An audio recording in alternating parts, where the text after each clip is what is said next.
Kanwil DJP Jateng 2, Bapak Dedi Kusnadi STMSI, beliau penyuluh pajak ahli madya Kanwil DJP Jawa Tengah 2. Selamat siang Pak Dedi. Selamat siang Mbak Rian. Ya, sehat ya Pak? Alhamdulillah. Ketemu lagi yang kedua kali. Iya. Terima kasih untuk waktunya Pak Dedi ya. Pastinya di tengah kesibukannya tapi menyempatkan waktu pastinya untuk membawa sesuatu yang baru siang hari ini di obrolan siang bagaimana mengenai peraturan pemerintah nomor 20 tahun 2026.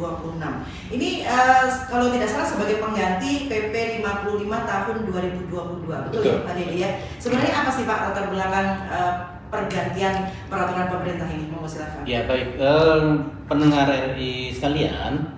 Jadi PP 20 kenapa dikeluarkan? Ini sebenarnya mandat dari pemerintahan yang baru. Ya, dari Presiden Prabowo. Jadi waktu itu seharusnya akhir tahun 2025 itu tarif 0,5 untuk UMKM berakhir. Ya. Jadi UMKM yang terdaftar mulai tahun 2018 itu masa berlakunya 7 tahun sehingga tahun 2025 itu terakhir dan tahun 2026 seharusnya menggunakan tarif biasa, bukan lagi tarif yang 0,5%. Tapi waktu itu Pak Presiden ya beliau terpilih di bulan Oktober, kemudian di akhir-akhir tahun sekitar Desember beliau menginginkan UMKM tetap menggunakan tarif 0,5% terkait dengan kesederhanaannya gitu ya. Pokoknya beliau maunya UMKM disupport seperti itu. Akhirnya keluarlah PP ini. Tapi PP ini tidak muncul begitu saja gitu kan. Dia ada proses. Karena apa? Karena peraturan pemerintah kan harus dibahas dulu antar kementerian, kemudian dibahas dengan DPR gitu kan. Sehingga yang seharusnya di tahun 2026 itu menggunakan tarif normal ya. Dengan adanya kekosongan peraturan di situ ada diskresi bahwa tahun 2026 silakan menggunakan tarif 0,5% karena aturan yang baru belum ada gitu. Ya seharusnya kan memang sudah beralih ke tarif yang normal kan seharusnya ya peraturan, tapi dengan keinginan presiden seperti itu dan itu sudah disampaikan oleh Menteri Keuangan juga ditangguhkan sampai dengan keluar peraturan terbaru. Inilah peraturan terbaru. Gitu. Kalau sudah keluar peraturan terbaru, apa sebenarnya poin-poin atau isi-isi dari PP 20 tahun 2026 ini? Yeah. Apakah pure berubah total dari PP yang sudah ada, atau memang mungkin penyempurnaan? Iya betul. Seperti apa? Jadi di PP 55 itu tidak berubah total, tidak berubah. Jadi PP 55 masih berlaku, cuma beberapa pasal saja yang diperbarui. Ini terkait tadi dengan yang poin pertama tadi bahwa ini keinginan dari presiden di pemerintahan yang baru. Kita ingin mendukung UMKM sehingga UMKM yang masih tahap belajar silakan menggunakan tarif yang baru karena sangat mudah seperti itu ya. Nah, dari situ pemerintah istilahnya membatasi hanya UMKM tertentu sajalah yang bisa menggunakan tarif itu. Sementara UMKM yang bentuknya badan hukum tidak boleh lagi. Kalau dulu boleh, ya, kayak CV, firma, PT itu bisa menggunakan tarif 0,5%. Ya, tapi dengan ketentuan baru ini mereka tidak boleh lagi. Apa sih sebenarnya yang dimaksud tarif 0,5% itu Pak? Ya, 0,5% adalah tarif pajak final. Artinya apa? Kalau dia omsetnya 100, tarif pajaknya langsung 0,5 kali 100. Gitu. 100 dalam satu bulan? Ya, per bulan ya. Baik. Jadi kita ngitungnya per bulan. Ya. Tapi itu pun kalau omsetnya di atas 500 juta untuk UMKM. Kalau di bawah 500 juta omsetnya itu masih 0. Ya pajaknya 0 ya.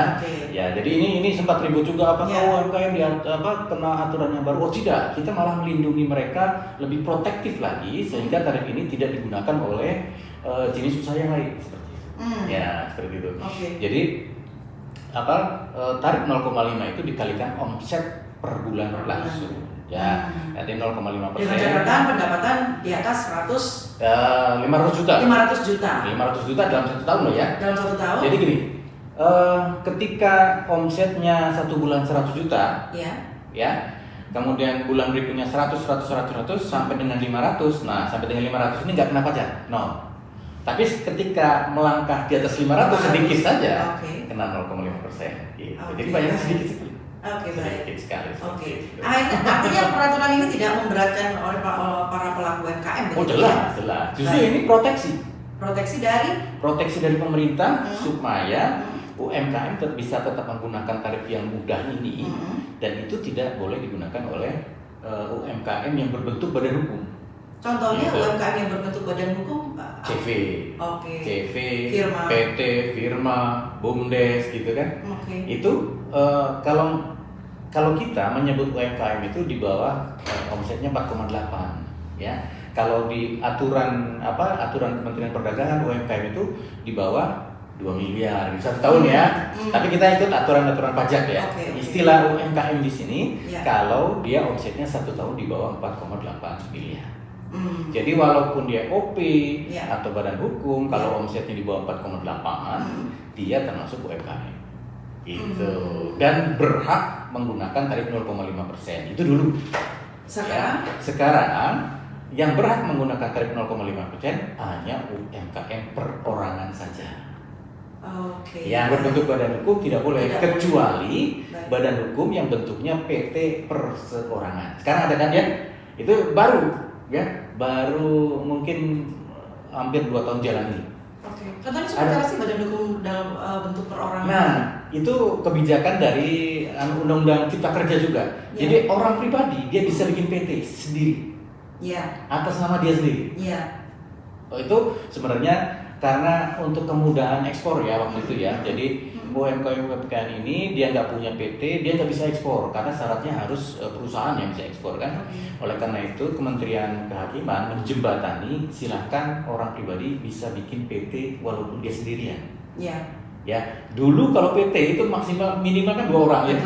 Ada setoran modal, ada struktur organisasi. Sekarang aturan yang baru itu perorangan pun bisa bikin PT. Itu berarti terkena peraturan yang baru atau masih yang 0,5? Nah, kalau yang perorangan bisa menggunakan tarif yang 0,5% karena dia statusnya kan orang pribadi. Jadi disamakan dengan wajib pajak orang pribadi. Nah, dengan munculnya peraturan PP 20 tahun 2026 ini artinya pastinya sosialisasi dilakukan dong. Pajak begitu ya, kepada para pelaku UMKM sendiri. Kalau menurut data dari pajak sendiri, apakah masih banyak pelaku UMKM yang dalam tanda kurung belum taat pajak sendiri? Atau belum paham mengenai peraturan ini? Sebenarnya teman-teman UMKM itu ingin patuh pajak sebenarnya ya. Tapi pada tingkatan tertentu mereka tidak paham, jadi mereka takut. Takutnya? Ya biasa lah, yang cerita-cerita gitu kalau dipajak kok ditagih kok ada ini kan gitu ya. Jadi kami termasuk saya salah satunya sebagai pengguna pajak, kita masuk ke seluruh lapisan masyarakat, termasuk teman-teman UMKM, memberikan pencerahan bagaimana caranya menghitung pajak, bagaimana caranya berusaha, bagaimana caranya itu. Kita punya program yang namanya Business Development Services. Itu untuk membina UMKM. Ya di situ selain pengetahuan perpajakan, kita juga bekali teman-teman UMKM pengen apa nih, misalkan sumber pendanaan. Nanti kita panggil beberapa dari perbankan untuk kasih materi gitu kan.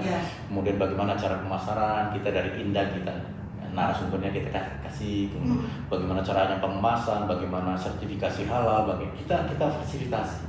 Di program yang namanya Business Development Services. Kalau kita berbicara UMKM yang berbadan hukum kan sudah jelas gitu ya, PT, firma, terus CV gitu. Nah kalau kita berbicara UMKM yang kecil-kecil lah, perorangan sekarang kan banyak sekali. Nah seperti apa dinas pajak sendiri dalam pengawasan para pelaku UMKM yang kecil-kecil itu untuk membayar pajak begitu? UMKM mereka punya komunitas. Komunitas. Ada yang komunitasnya difasilitasi sama pemerintah daerah, ada dinas kementerian, koperasi dan UMKM. Kita masuk melalui jalur itu. Kemudian ada beberapa komunitas lain juga.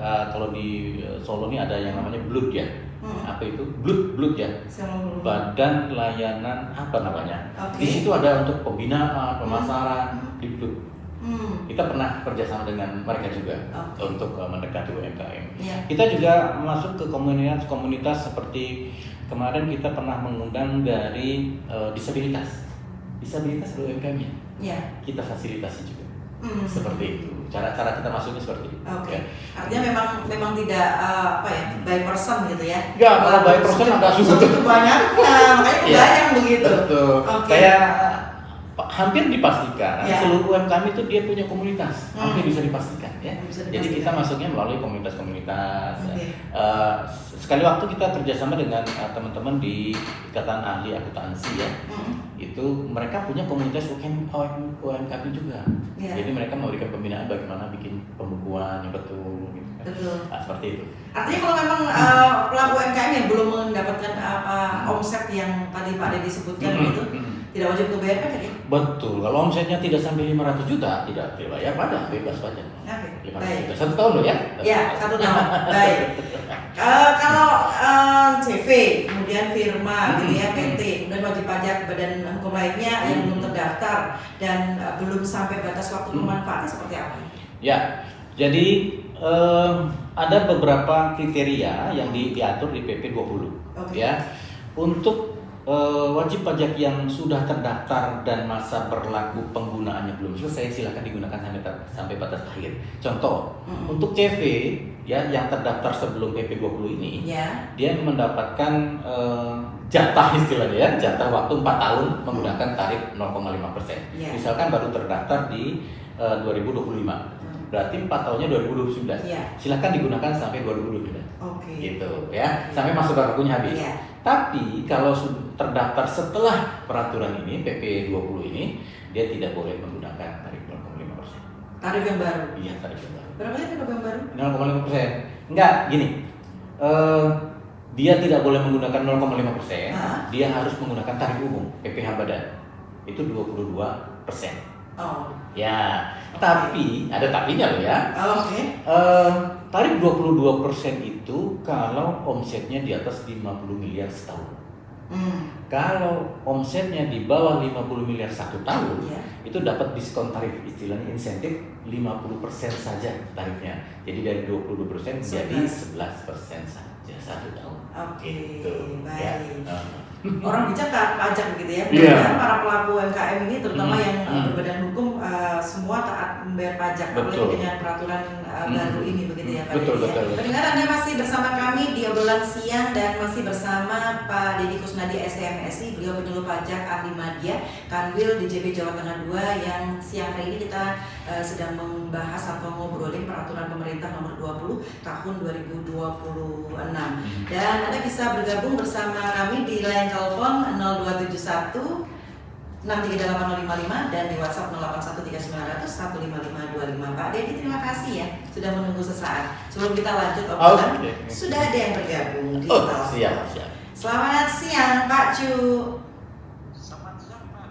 Selamat siang juga Pak Cu. Ada Pak Dedi Kusnadi dari Kanwil DJP Jawa Tengah 2. Monggo silakan. Selamat siang Bapak, silakan.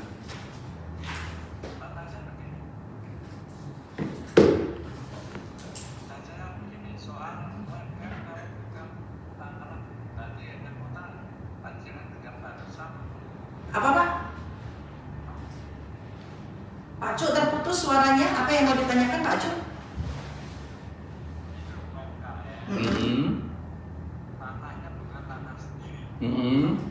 Oke. Terus yang ditanyakan apa Pak?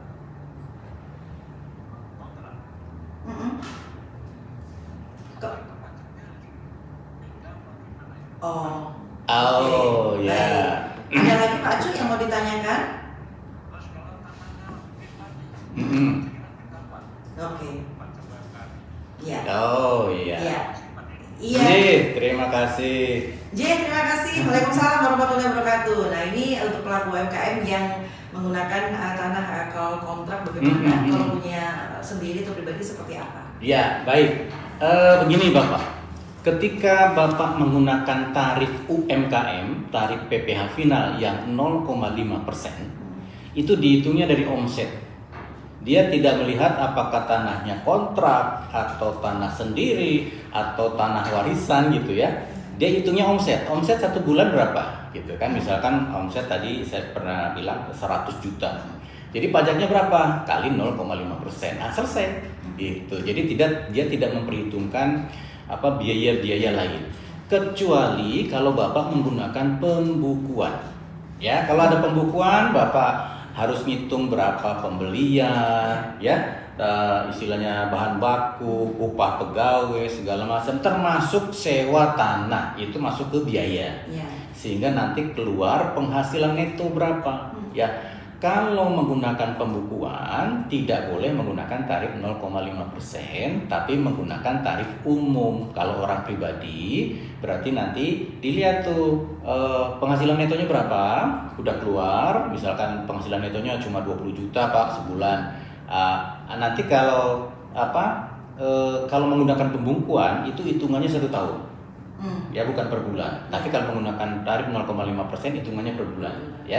1 tahun, misalkan 20 juta 1 bulan, 1 tahun jadi berapa? 240 juta.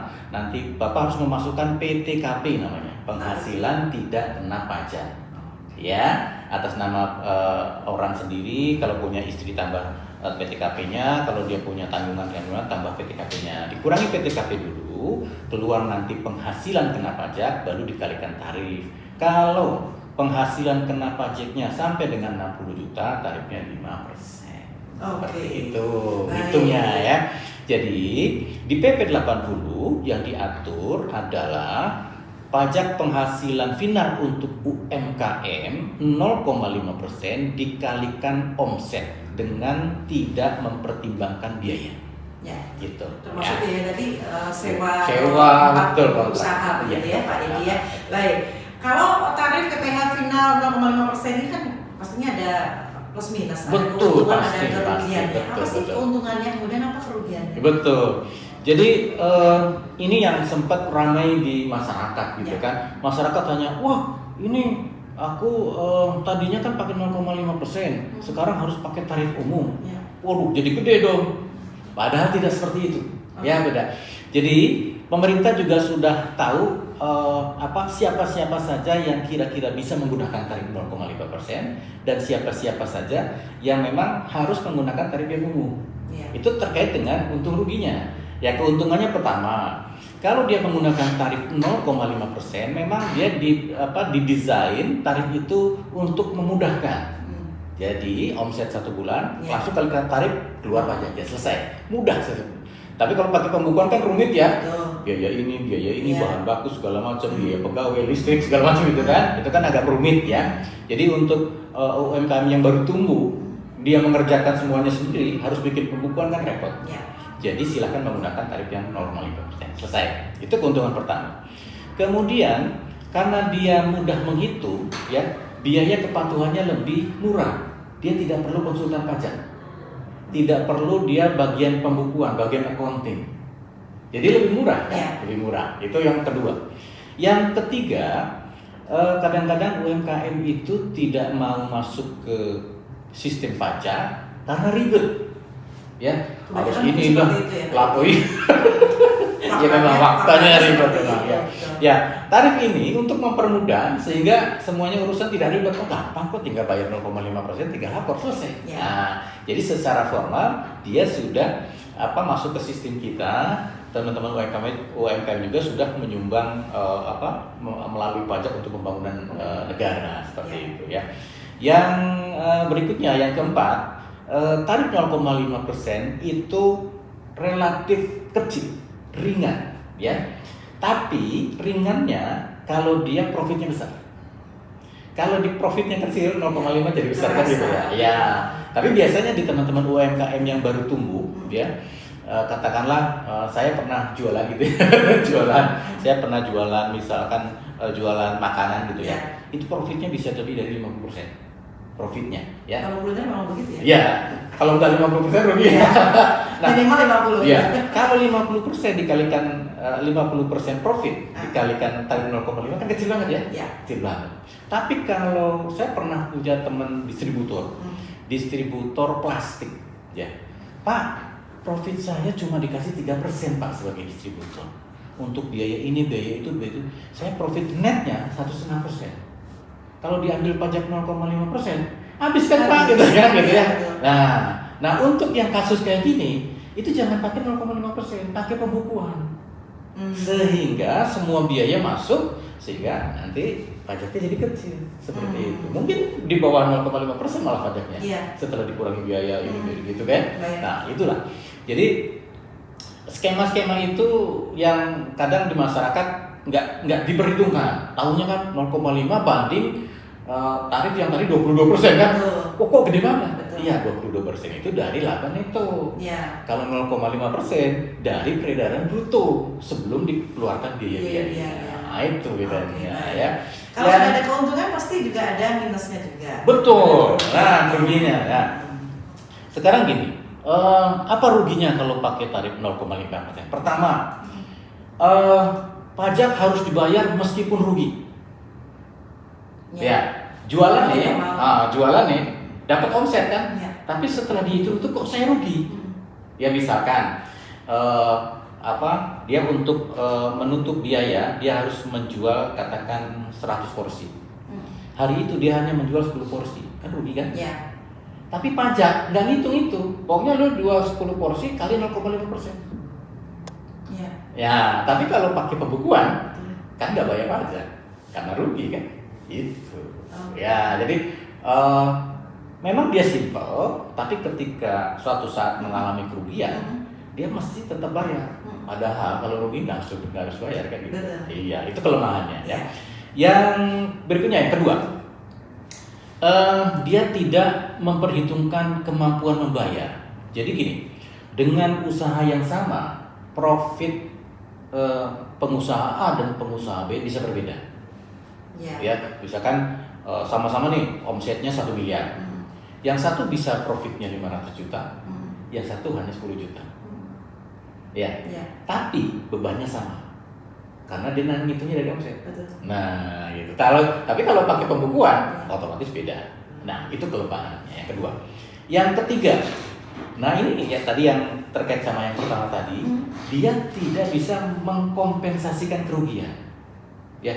Kalau dia menggunakan pembukuan, di tahun itu dia rugi. Misalkan tahun ini saya rugi 100 juta. Kalau dia menggunakan 0,5, tahun berikutnya untung, dia harus bayar tetap. Tapi kalau dia menggunakan pembukuan, 100 juta ini dipindah ke tahun depan, ruginya 100 juta. Misalkan di situ ada dia profit 100 juta juga. Di sini ada rugi 100 juta, jadi 0. Gitu, harus bayar kan? Tapi kalau dia menggunakan tarif 0,5, tahun ini rugi nih.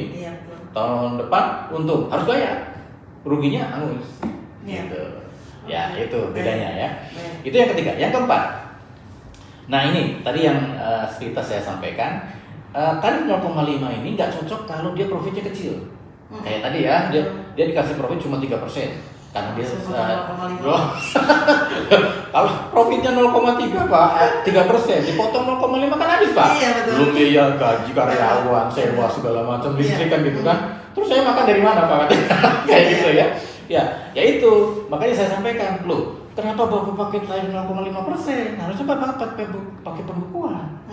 Supaya profitnya nggak kemakan pajak. Gitu. Kalau pakai pembukuan kan ketahuan nanti profit netnya berapa, sehingga pajaknya lebih kecil pasti. Lebih kecil dari 0,5.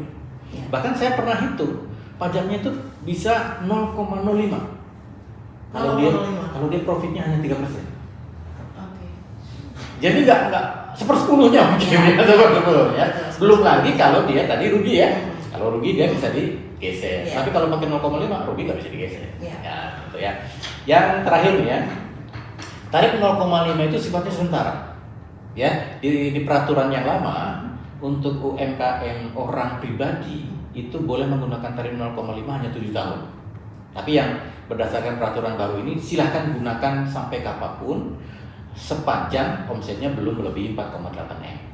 Ya. Untuk koperasi di sini ada hanya 4 tahun, masih diperbolehkan koperasi 4 tahun.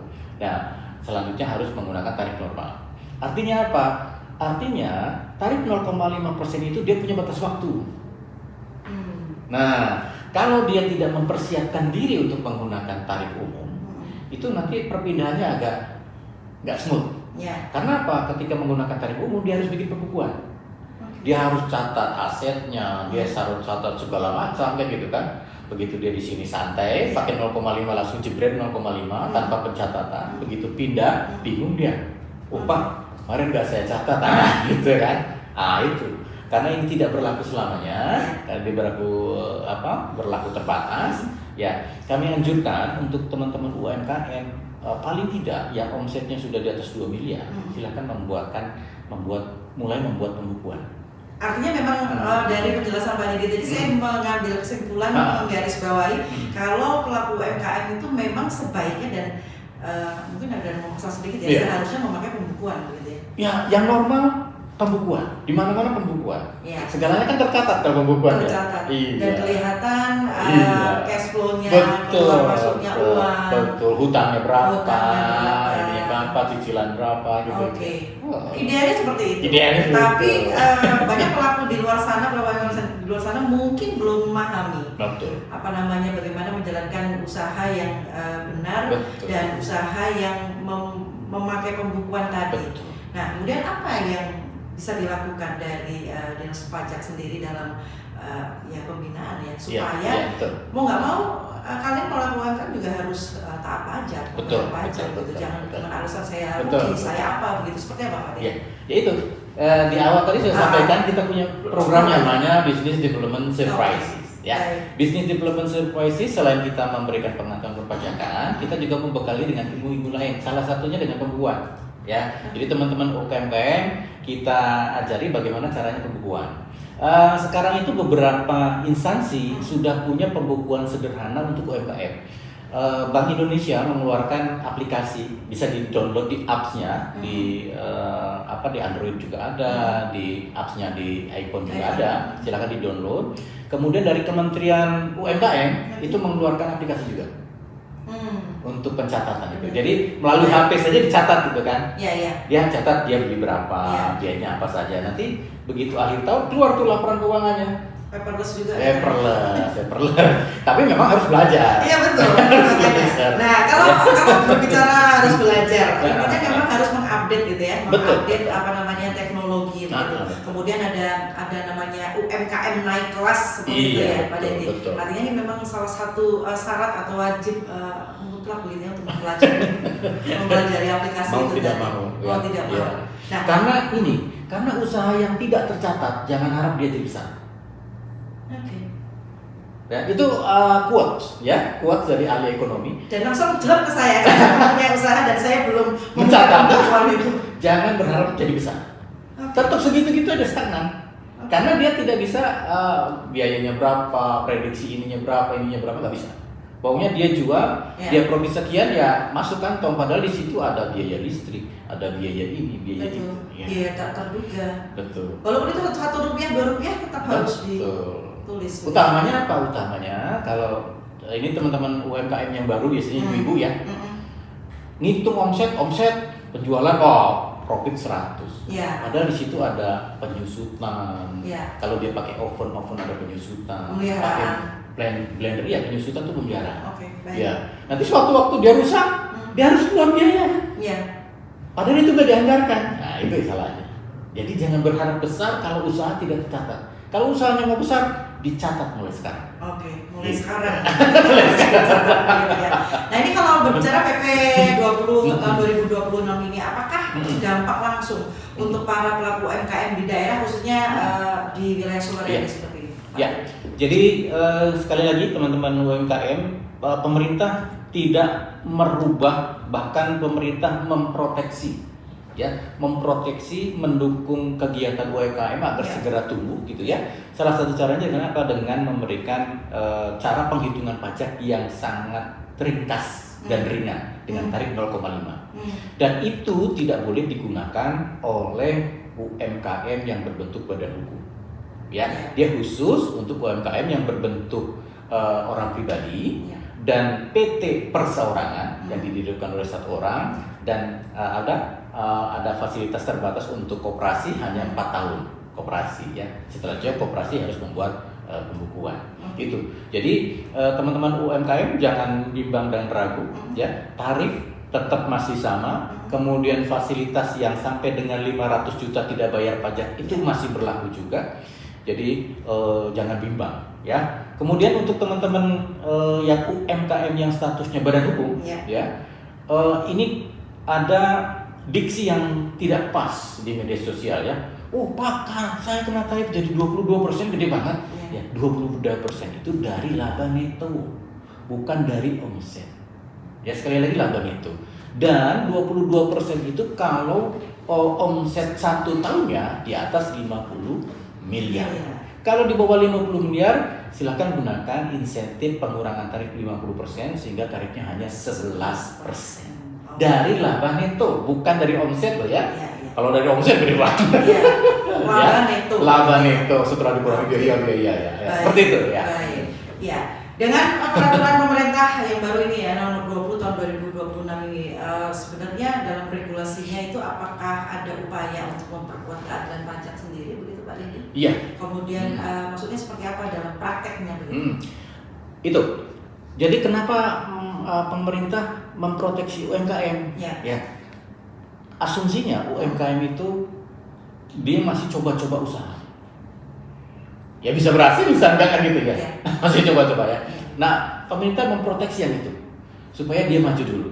Nanti ketika dia berkembang, ketika omsetnya di atas 4,8, dia tidak boleh lagi menggunakan tarif ini. Ya. Kemudian kenapa Pak yang berbentuk badan hukum nggak boleh pakai tarif ini? Badan hukum secara struktural dia didirikan oleh lebih dari 1 orang. Artinya di situ ada orang yang bisa membuat pembukuan. Ya. Kemudian kalau dia berbentuk badan hukum di Undang-Undang PPH pasal 28, ketika dia menyampaikan SPT tahunan, badan hukum wajib menyampaikan laporan keuangan, wajib judulnya. Ya, karena dia sudah bikin laporan keuangan, lah kan kenapa susah-susah pakai 0,5%? Kan udah di laporan keuangannya. Karena badan itu udah keluar, tinggal tarif saja, selesai kan gitu ya. Seperti itu. Kemudian PP ini apakah juga mempunyai tujuan untuk mencegah penyalahgunaan fasilitas pajak? Iya betul. Ini disinyalir ya, ini udah 2 tahun ke belakang bahwa tarif 0,5% itu dimanfaatkan oleh pihak-pihak tertentu yang memanfaatkan kemudahan. Artinya gini, contoh CV itu kan berlakunya 4 tahun, yang 0,5 ya. Kemudian pada omset tertentu itu kan syaratnya 0,5, omsetnya tidak boleh lebih dari 4,8 ya. CV ini sebenarnya besar ya, tapi ketika dia hampir menyentuh 4,8, dia bikin CV baru, jadi CV-nya 2. Nah, ketika yang CV satunya omsetnya hampir menyentuh 4,8, bikin CV lagi. Nah, tujuan untuk tidak meningkatkan dengan catatan dia ingin memanfaatkan kemudahannya itu. Gitu. Nah, nanti ketika hampir batas waktu berakhir 4 tahun itu, CV yang pertama tadi itu tuh bikin CV baru. Karena kita nggak melarang mereka bikin CV kan, nggak ada aturannya kan nggak dibatasi. Betul. Cuma secara aturan pajak, kalau dia membuat CV tapi untuk menghindari pajak, ya itu tidak boleh. Nah, mana kita tahu apakah itu untuk menghindari atau tidak begitu? Kelihatan dari omset dong. Oke, baik. Iya. Jadi ketika omsetnya menyentuh 4M, dia bikin CV baru gitu, gitu kan kelihatan kan? Oh, ini berarti main-main nih kan? Jangan kayak gitulah, gitu ya. Berdasarkan pengalaman. Nah, ini termasuk juga dalam pengawasan sendiri dengan munculnya PP ini. Seperti apa pengawasan yang dilakukan oleh pajak sendiri? Ya, jadi kami mengawasi bukan di sistem regional saja, tapi langsung sama teman-teman kantor pusat. Karena apa? Perilaku ini itu kadang-kadang dia ada di Solo, nanti satu cabangnya lagi ada di Jogja, ada di Semarang, ada di mana-mana gitu kan, dengan pola yang sama gitu. Oleh karenanya kebijakannya diambil sama kantor pusat, itu dideteknya langsung dari kantor pusat. Oh ini nih, daftar. Itu mungkin Mbak perlu tahu dari data kita akan tindak lanjuti sekarang. Itu satu perusahaan dengan pemilik yang sama. Itu bisa yang sudah ketahuan, Ya. ada yang sampai 3.000 apa? perusahaan dipecah-pecah. Wow.